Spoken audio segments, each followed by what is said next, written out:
Danny Flexen here for Seconds Out. Delighted to be joined by the British and now Commonwealth light heavyweight champion, Dan Azeez. Dan, how you doing? Yeah, I'm all good, man. Yourself? I'm very good. You're my favourite Arsenal fan, I've got to say. I don't mix with many of them, You, but you, you're you top was of the just, list. you was just cussing me for wearing the top, but okay. You and Frank Warren. That's it. Yeah, yeah, yeah, I yeah. don't speak to any other Arsenal fans. Oh, Um, okay, cool. want to congratulate you first of all, not on anything football related, but on your latest victory over Rocky Fielding, which brought the Commonwealth belt alongside the British you already had. Savage beat down. On paper, one of your toughest tests, but you made it look relatively comfortable. What are your reflections on the fight? Yeah, it was good. It was a decent performance. Got him out of there.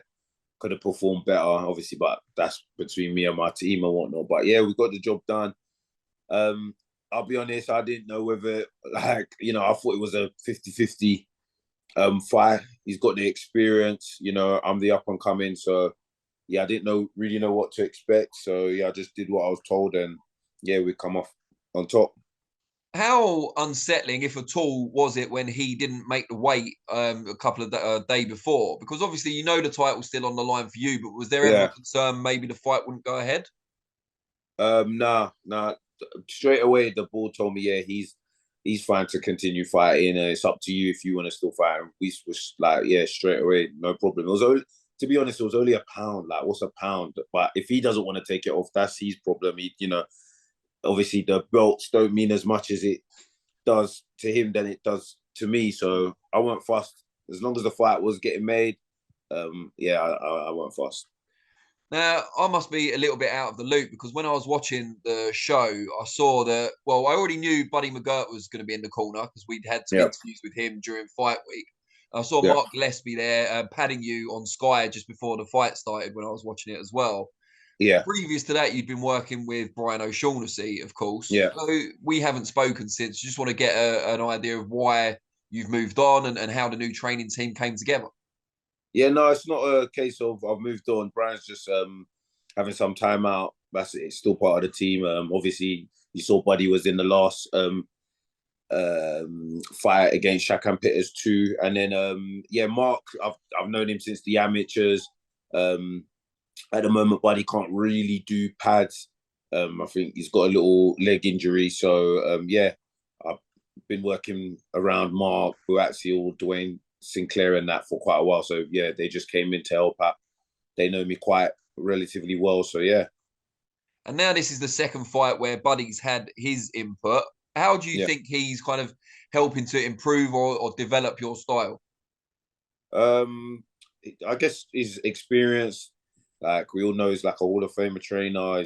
Boxed, he's boxed himself, and he's trained world champion. So he's very knowledgeable. So just that little bit of experience and knowledge that he's given me just lets me touch up on my game a little bit more. And he's not trying to change my style, just not even enhance, to try and take away bits that maybe I don't do too well and whatnot. And I like that. I really do. There's nothing more I hate, like going, like maybe training with someone else and then they're trying to, no, you need to do it this way. No, this is how I do it. Like, do you know what I mean? This is me. That, and he's knowledgeable enough to know that, and he's lets me get on with what I do right. Whatever I do bad, you might try and subtly just let's try and maybe this way. If it works, it works. If it don't, so yeah, I like it. Uh, you've had an incredible year, I think, by anyone's estimations. Before you signed with Boxer, you were toiling away on the small hall circuit predominantly, Yeah. doing really well, obviously. Since being with Boxer, it's just gone from strength to strength. How satisfied are you with the job that they've done so far? Yeah, they're doing brilliant. They've kept their part of the bargain, man. I could have been out. I've boxed 3 times. I could have been out 4 times, but obviously I went and sparred with Arthur in June, July, so I couldn't box then. But yeah, they've done kept their end of the stick. Like I'm more than happy, and as in like with the small halls, I'm glad I did the small halls as well. Obviously everyone wants to be in the lights, under the big lights and whatnot, but the small hall, that's made me who I am. Do you know what I mean? That was experience in itself, and I needed it, and I'm very happy that I went through that journey as well. Would you say this has been the best year of your career so far? Yeah, I guess so.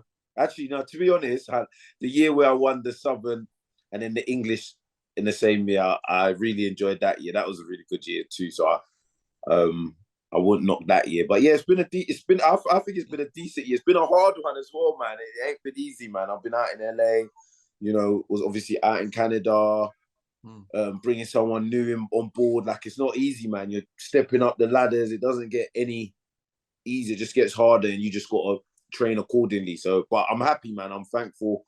I'm glad, and I hope that I can have a really good 2023 as well. Now, talking of stepping up the ladder, Ben Yeah. Shalom, boxer, have already secured the rights to stage a European title fight for you against Christopher Four. Yeah. It's a vacant title. I don't want to, there's no easy fights at European level, but, I've had a look at his record. I've watched a little bit of him as well. You're going to be a big favourite going into that fight. Have you had a look at him? What do you make of it?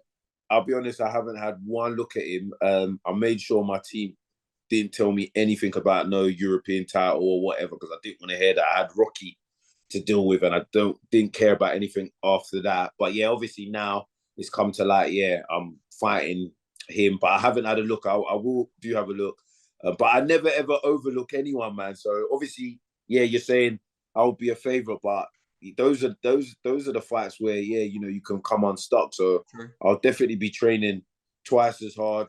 Whether I'm the favorite, I'm the champion, or the challenger, I'm going to train like a challenger and try and perform like a champion. So we'll see how that goes. Do you know what I mean? Now, you're the first light heavyweight, and someone updated your Wikipedia page very quickly on Saturday night. You're the first light heavyweight to have held all the board of control titles that are available. So Southern Area, English, British, and Commonwealth. Yeah. No one has ever done those and then gone on to win European and world. It's a well-known fact in UK boxing. No one's done it before. You're probably going to fight for the European in your next fight. You're currently top 10 for 3 of the 4 world governing bodies as well. Have you thought about that? Have you thought about that history-making aspect to it? Yeah, no, 100%. That's the whole reason why I got into boxing. I don't really care about, the glitz, the glamour, fame and all that. It's about legacy. Like, I want down the line someone, maybe another interviewer like you 10, 20 years, like, Dan Azeez is the only person to, won all the British boxing ball titles, went on and won Commonwealth, then European and world. That's what gives me the chills. That's what floats my boat. That's what motivates me. Like, do you know what I mean? Legacy. I want people to look back and be like, yeah, this guy, he done it this way. And do you know what I mean? That's what I'm about. So yeah, 100%. Robert Smith came in my changing room the other day. He was the first one to tell me that, yeah, Dan, like, do you know, like, you're the only one that's ever done that, like, won all the titles, English, Southern, British and whatnot. I was like, yeah, man. And they're proud and they're happy. Do you know what I mean? And they know how high I put the British title in regards to, like, how important it is to me and how I rate it. So, they're happy, man. They like me. They like that I'm championing their belt. And who wouldn't? Everyone loves the Lonsdale belt. Do you know what I'm saying? I agree. So, and I hope in 20 years' time it's still me asking the young prospect the questions, whoever it might be. We'll see. No, in 20 years' time, you'll have your own business. You'll be behind the scenes. You'll have like 100 interviewers like interviewing for you, mate. Yeah, I like that. Speak it into existence, Dan. That's what I need. Yeah, come on, man. You're WBA number 2. WBA number 1 is Joshua Buatsi. And you guys are pretty close, I think it's fair to say. Last time I spoke to his team, or 258, they were saying they're looking for eliminators for him. Don't mean to make it awkward, but what happens if the WBA call for you guys to square off for the final eliminator?